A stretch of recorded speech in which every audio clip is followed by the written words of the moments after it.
murky business. Meghan and Harry dig their own grave as Spotify deal turns out a disaster. Meghan Markle and Prince Harry should use Spotify's anti-vax controversy to get out of their disaster deal, a PR expert has said.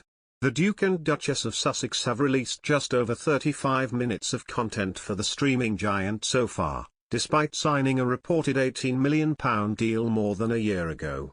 And last week, Spotify came under further fire for hosting anti-jab content by US comedian Joe Rogan, piling pressure on Harry and Meghan to quit.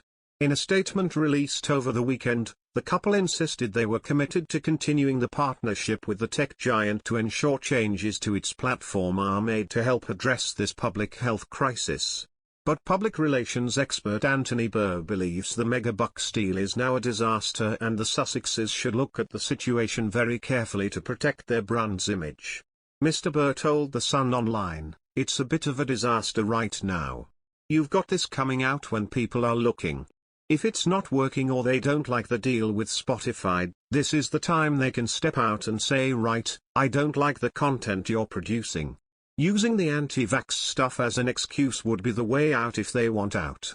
Royal correspondent Natalie Oliveri has also shed light on the unhappy business relationship.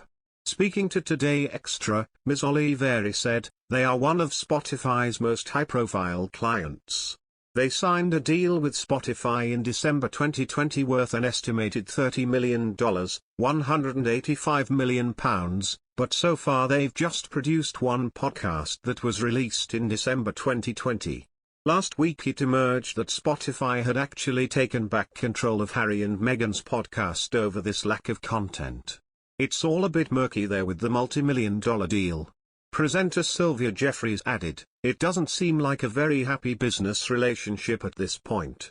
Meghan and Harry said over the weekend they had spoken with Spotify to raise their concerns. They said in a statement they have long worked to address the real-time global misinformation crisis, adding, "Last April, our co-founders began expressing concerns to our partners at Spotify about the all-too-real consequences of COVID misinformation on its platform. We have continued to express our concerns to Spotify to ensure changes to its platform are made to help address this public health crisis. We look to Spotify to meet this moment and are committed to continuing our work together as it does."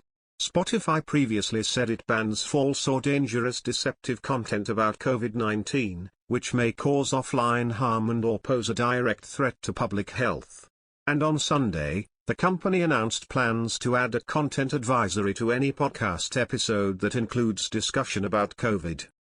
At the same time, the company has been waiting more than a year for Harry and Meghan to produce any material for them, and it was revealed bosses are now stepping in to help them deliver the goods.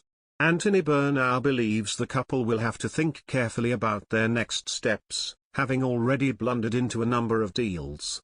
This is the time Harry and Meghan should make a stand and say this isn't working, the expert said. If you really believe in something, especially when you go public about your beliefs, then you have to stand up and be counted. He added, they are really trying hard to build this brand of theirs and they've got to look at it very carefully. Eyes are always going to be on the amount of content and the type of content they produce for these tech giants. In terms of compelling content, you need professionals, you need a team around you who know what they are doing. It's not easy. It's been a nightmare for Spotify and they will be having some very difficult conversations. Joe Rogan is accused of spreading life-threatening lies about COVID and vaccines.